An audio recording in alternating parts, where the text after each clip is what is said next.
कंस के बारे में आप जानते हो कि नहीं जानते हो? कंस बड़ा प्यार दिखा रहा था, हट गया बहना, ये काम देवकी को ही मारने के लिए खड़ा हो गया। इसका मतलब क्या हुआ?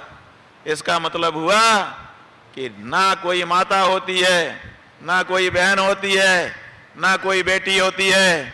अगर मेरा स्वार्थ टकराता होगा तो मैं सबको अपनी तलवार की नोक से खत्म करने के लिए तैयार हूं। यह है कंस का चरित्र, और वो कंस का चरित्र इनमें दिखाई दे रहा है, योगी आदित्यनाथ में। बंधुओं, रावण का भी चरित्र है। क्या चरित्र है रावण का? रावण का चरित्र यह है कि रावण कहता है कि मैं किसी की नहीं सुनूंगा। भुज बल विश्व वश्य करी, राक्षसी को न स्वतंत्र, मंडली कमनि रावण, राज करई निज मंत्र। रावण जो है वो अपनी भुजाओं के बल से सबको, पूरे विश्व को वश में कर लेता है और फिर किसी को भी स्वतंत्रता नहीं देता है। उसके बाद निज मंत्र राज करई, अपने इच्छा के अनुसार राज्य करता है, सबको डरा के रखता है, कोई चू नहीं बोल सकता।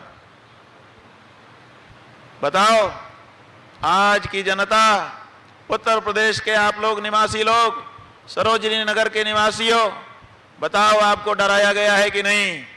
बोलो, हाथ उठा के बोलो जिसको डराया गया हो।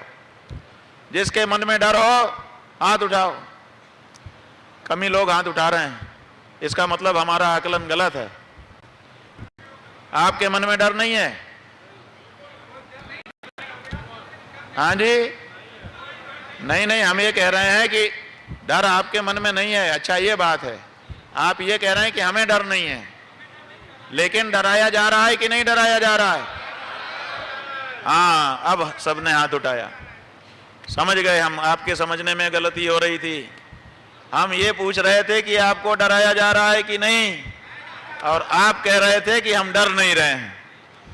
ये तो होता है कि आज अगर इस सभा में आप अपने घर से निकल के आ गए और यहाँ पर प्रशासन का भी एक कैमरा लगा हुआ है जो सबका चित्र उतार रहा है, आपको बता दे रहे हैं, आप में से सबको पता भी है। तो ये जो प्रशासन का कैमरा यहाँ पर लग करके सबका चित्र खींच रहा है, ये इसीलिए खींच रहा है कि ये आपकी पहचान करेगा और बाद में आपको परेशान करेगा।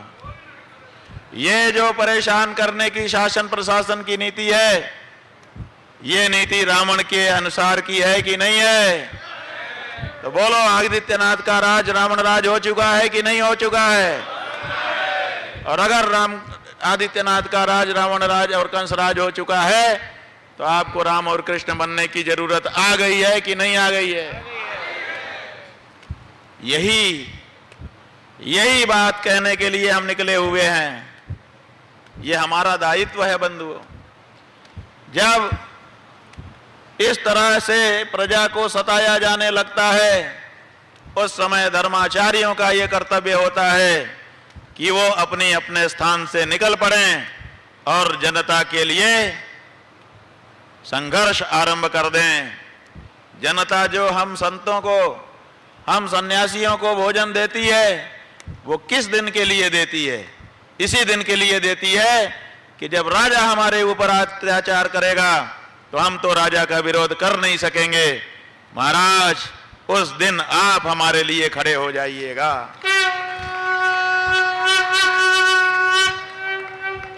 इसीलिए हमको सनातनी जनता भोजन देती है, इसलिए हमको सनातनी जनता राजा के ऊपर अनुशासन करने वाला समझ करके महाराज का संबोधन देती है।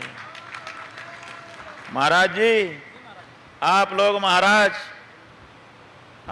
महाराज इसीलिए बने हो कि जब राजा गलत दिशा पकड़ ले तो जनता के लिए उन राजाओं के ऊपर आपका राज चल जाना चाहिए।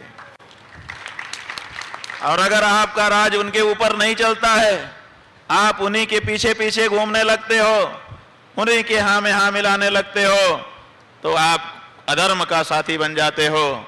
फिर आप महाराज नहीं बल्कि पापियों के पीछे पीछे घूमने वाले महापापी ही कहे जा सकते हैं।